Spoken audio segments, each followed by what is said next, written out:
Yani burada çıktığı zaman nereye gittiğinizi siz kontrol ediyorsunuz.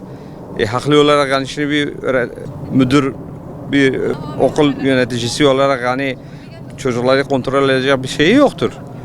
Biz bu konuda buna duyarlı olmamız lazım. Aynı zamanda bir de kılık kıyafetlerine ilgili o da şikayetleri var hocanın. Ya sorunlar bunlar yani. Vallahi çünkü çocuk yaz ayında işte ben kız çocuğuydu aynı zamanda.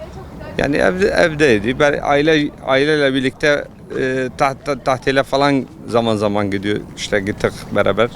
Odu yani başka bir şey yapmadı ya. Ders çalıştı kendi şeyinde. Şu anda 10. sınıfta 11'e geçti. Mutluydu, bir sıkıntı yoktu yani. 11'den 12'ye geçtim bu sene. Valla mutluyum okul için. Yani arkadaşları özledim baya. Onları göreceğim.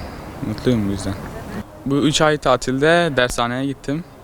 Kütüphanede çalışıyordum YKS için. Derslerim de iyi gibi.